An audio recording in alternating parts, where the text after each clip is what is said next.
সাবেক ব্রিটিশ প্রধানমন্ত্রী Boris Johnson অভিযোগ করেছেন 2017 সালে ইসরায়েলি প্রধানমন্ত্রী বেনিয়ামিন নেতানিয়াহু হয়তো তার ব্যক্তিগত বাসভবনের টয়লেটে অত্যন্ত একবার গোপন আড়িপাতার যন্ত্র বসিয়েছিলেন। মার্কিন সংবাদমাধ্যম দ্য হিল এ খবর জানিয়েছে। জনসন জানিয়েছেন নেতানিয়াহু যখন তার ব্যক্তিগত বাথরুমে প্রবেশ করেন ও বের হন তখন বাথরুমের টয়লেটে একটি গোপন মাইক্রোফোন পাওয়া যায়। সাবেক ব্রিটিশ প্রধানমন্ত্রী তার প্রকাশিতব্য আত্মজীবনী আনলিস্টের কিছু অংশ ব্রিটিশ দৈনিক টেলিগ্রাফের কাছে তুলে ধরেছেন। এই আত্মজীবনী 10 অক্টোবর বাজারে আসবে।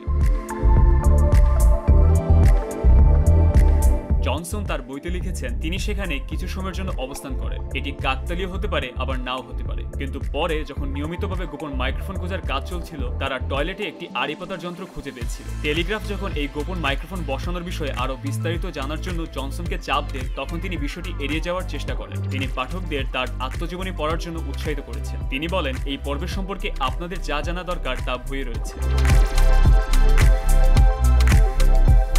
এই প্রথমবার নয় যখন ইসরায়েলের পক্ষ থেকে তাদের মিত্র দেশগুলোর বিরুদ্ধে নজরদারি করার গুঞ্জন উঠেছে। 2019 সালে মার্কিন সংবাদ মাধ্যম পলিটিকোর এক প্রতিবেদনে বলা হয়েছিল মার্কিন সরকার মনে করে যে ইসরায়েল হোয়াইট হাউস ও ওয়াশিংটন ডিসির উপর সংবেদনশীল স্থানের কাছে সেলফোন নজরদারি যন্ত্র বসিয়েছিল। 2 বছর আগে নিজ দলের দ্বারা পদচ্যুত হয়েছিলেন জনসন। ইতোমধ্যে তার আত্মজীবনীর কিছু অংশ নিয়ে বিতর্ক তৈরি হয়েছে। তিনি দাবি করেছেন যে তার আত্মজীবনীতে রানী এলিজাবেথের মৃত্যুর গোপন তথ্য এবং ফরাসি প্রেসিডেন্ট ইয়ামানুয়েল ম্যাক্রোর বিরুদ্ধে ইউরোপীয় ইউনিয়ন থেকে যুক্তরাজ্যের বেরিয়ে যাওয়ার শাস্তি নিয়ে আলোচনার অভিযোগ রয়েছে। News desk, channel 16।